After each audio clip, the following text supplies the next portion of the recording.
آنکھ پھڑکتی ہے تو عورتیں بڑے مزے میں کہتی ہے سیدھی آنکھ پھڑک رہی ہے خوشی ملے گی، الٹی آنکھ پھڑک رہی ہے غمی ملے گی، یہ میرا جسم کا یہ فلاں حصہ ہل رہا ہے تو ایسا ہوگا ویسا ہوگا۔ اٹکل پچو پن سے ٹامک ٹویا نہ کرو۔ بزرگوں نے صوفیہ نے فرمایا آنکھیں پھڑکتی ہے گناہ کی وجہ سے، جسم میں حرکت ہوتی ہے گناہ کی وجہ سے، جسم میں کھجلی بھی گناہ کی وجہ سے آتی ہے، بیماری بھی گناہ کی وجہ سے آتی ہے، اللہ بعض مگر اللہ کے بعض مقبول بندے اللہ ان کو آزمائش کے لیے اس میں مبتلا کرتا ہے۔ قرآن کہتا ہے وَمَا أَصَابَكُم مِّن مُّصِيبَةٍ فَبِمَا كَسَبَتْ أَيْدِيكُمْ، کہ تم پر جو بھی مصیبت آتی ہے وہ تمہارے عمل کی وجہ سے آتی ہے۔ داتا صاحب رحمت اللہ علیہ تو یہاں تک فرماتے کہ میرے مرشد نے مجھ سے کہا بیٹا گناہ کرنا چھوڑ دے، تیرے کپڑے بھی میلے نہیں ہوا کریں گے، یعنی کپڑے بھی اگر میلے ہوتے ہیں تو کہیں نہ کہیں ہمارے گناہ کا دخل ہے۔ میری بہنوں ذرا سوچو تو صحیح، اور دیکھ لو اللہ والوں کو ایک ایک لباس پہ برسوں گزار دیے لیکن ان کے کپڑوں سے بدبو نہیں آئی۔ وجہ کیا ہے؟ کیونکہ ان کے مشام جاں معطر تھے نیکیوں سے، ان کے دل معطر تھے عشق رسول کی خوشبو سے۔ یاد رکھو ہم تو بہت گندگی میں ہیں، ہم صوفیہ تک کیا پہنچیں گے؟ ابھی تو ہم ظاہری پر عمل نہیں کر پا رہے ہیں، اللہ ہمارے حال پہ رحم کرے۔ تو میری بہنوں عرض یہ کر رہا تھا اپنے بچوں کو جہنم کی آگ سے بچانے کا مطلب کیا ہے؟ بچوں کی صحیح تربیت کرو، ان کو عقیدہ سچا عقیدہ پلاؤ۔ پہلی بات ان کو صحیح عقیدہ دو۔ صحیح عقیدے سے مطلب کیا؟ یعنی وہ عقیدہ جو 1857 کے بعد انگریزوں کی میزوں سے گڑا ہوا ہے، اس عقیدے کی ہمیں ضرورت نہیں ہے، اس لیے کہ ہر نئی چیز اچھی ہوتی ہے مگر عقیدہ پرانا اچھا ہوتا ہے۔ حضور محدث اعظم پاکستان علامہ سردار احمد محدث رحمت اللہ علیہ فرمایا کرتے تھے جو نئی چیز ملا کرے لے لیا کرو لیکن عقیدہ ہمیشہ پرانا اچھا ہوتا ہے۔ اپنے بچوں کو وہ عقیدہ جو وہ غوث پاک جس عقیدے پر تھے، غریب نواز جس عقیدے پر تھے، مخدوم اشرف جہانگیر سمنانی جس عقیدے پر تھے، نظام الدین محبوب الہی جس عقیدے پر تھے، نہار شاہ ولی جس عقیدے پر تھے، اور سچی بات سب سمیٹ کر کے یہ کہیں کہ 14ویں صدی کے اندر سارے سچی عقائد کا اتنے مجموعہ نچوڑ کر میرے امام اہل سنت نے جو ہمیں پیش کیا اسی عقیدے کی اپنے بچوں کو تعلیم دو۔ کون سی تعلیم؟ نبی زندہ ہیں، نبی حاضر و ناظر ہیں، نبی ہماری جان سے زیادہ قریب ہیں۔ اپنے بچوں کو عشق مصطفیٰ پلاؤ۔ اللہ کے رسول علیہ السلام نے تو ہمیں خود ہی بتا دیا اپنی اولاد کو 3 باتوں کی تعلیم دو، عشق رسول کی تعلیم دو۔ عشق رسول جب سکھا دو گے اپنے بچوں کو تو اللہ اکبر وہ نبی کے عشق میں ڈوب جائیں گے۔ جس کے سینے میں عشق مصطفیٰ ہوگا وہ کسی لڑکی کی گلی کا چکر لگاتا نظر نہیں آئے گا۔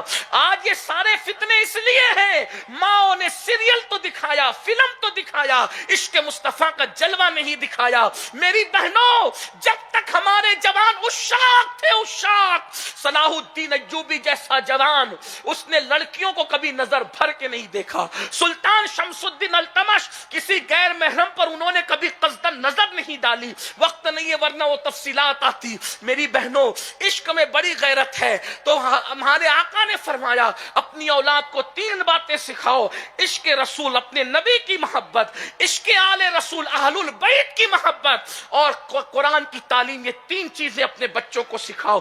بہنوں آؤ اپنے بچوں کو بچاؤ جہنم کی آگ سے۔ اللہ اکبر۔ تو اپنے بچوں کو پہلے نمبر پر صحیح عقیدہ بتاؤ، سچا عقیدہ بتاؤ، نبی کے بارے میں، اہل البیت کے بارے میں، صحابہ کے بارے میں، انبیاء کے بارے میں، اولیاء کے بارے میں۔ ان کو بتاؤ ولیوں کے مزارات مٹی کے ڈھیر نہیں ہیں بلکہ وہ اللہ کی نشانیوں میں سے ایک نشانی ہے، یہ ان کو بتاؤ۔ اللہ اکبر۔ یہ ماں کی ذمہ داری ہے، ان کا عقیدہ مضبوط کرو۔ ارتداد کا فتنہ اگر ہم اس کا مقابلہ کر سکتے ہیں تو مائیں ہمارا ساتھ دے تو کر سکتے ہیں، اس لیے کہ مولوی صاحب کی بات پر بچہ شک کر سکتا ہے مگر امی جان کی بات پر بچہ شک نہیں کر سکتا۔ ہم نے اپنے بزرگوں سے سنا کہ غوث و خواجہ کی محبت ان کو تقریر سن کے نہیں ملی، ماؤں کے ذریعے سے ملی ہے، نانی دادیوں کے ذریعے سے ملی ہے۔ اس لیے اپنے گھروں میں اسلامی ماحول پیدا کرو اور اس کے بعد عقیدے کے بعد بچوں کو نمازی بناؤ۔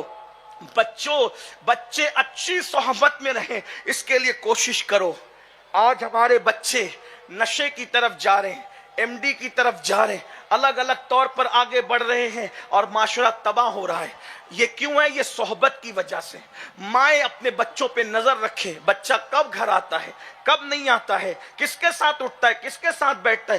زیادہ تر بچوں کو گھر میں رکھو، اپنے پاس رکھو، بلکہ ماں باپ اپنی اولاد کے اچھے دوست بن جائیں تاکہ بچوں کو باہر دوستی کرنے کی ضرورت ہی پیش نہ آئے.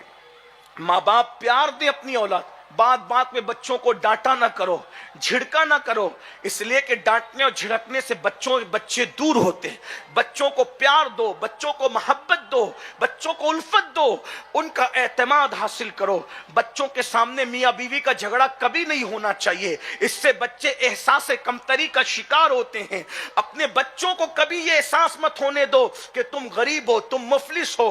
ان میں حوصلہ پیدا کرو، ان کے اندر احساس کمتری پیدا مت ہونے دو. ہر ایک کے ساتھ کاندھے سے کاندھا ملا کر ان کو کھڑے ہونے کے لیے حوصلہ دو. یہ کام مائیں کر سکتی ہے. ہر انقلابی کو کے پیچھے کسی عزم والی ماں کا ہاتھ ہے. سرکار غوث پاک ہو، غریب نواز ہو، بابا فرید ہو، محبوب الہی ہو، کوئی ہو، اللہ اکبر.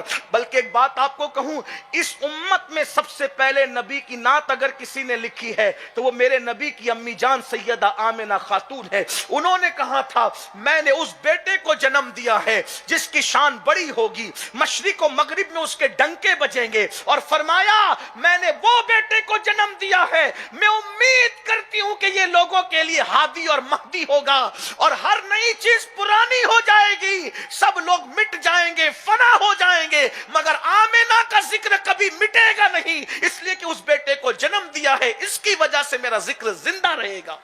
لوگوں نے نبی بعد میں کہا، حضور کی امی جان نے پہلے ان کی نعت بیان فرمائی. یہ ہے ماں بڑی عظیم چیز ہے. اس لیے میری گزارش ہے اپنی ذمہ داری نبھاؤ. اپنے بچوں کی اسکول کے لیے 10ویں 11ویں پڑھا کر کے ڈراپ آؤٹ مت کرو. اپنے بچوں کو اعلیٰ سے اعلیٰ تعلیم دو.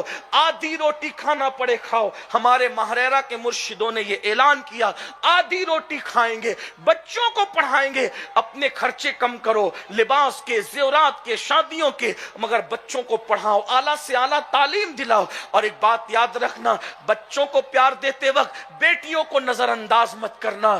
بیٹا اور بیٹی میں برابری کا سلوک کرو. بلکہ اگر کسی کو آگے بڑھانا ہو تو بیٹے سے زیادہ اہمیت اپنی بیٹیوں کو دیا کرو. اگر کوئی تحفہ آئے گھر میں، مٹھائی آئے، کوئی قیمتی چیز آئے، بیٹے کو پہلے مت دو، پہلے بیٹیوں کو دو.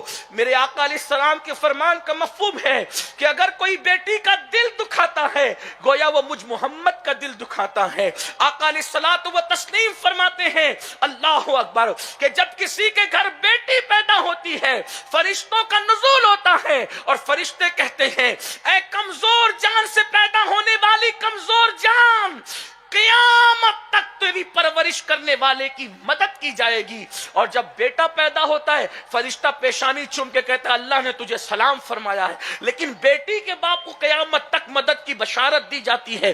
اس لیے بیٹیوں کو نظر انداز مت کرو، بیٹیوں کو گالیاں مت دو، بیٹیوں کو بوجھ مت سمجھو.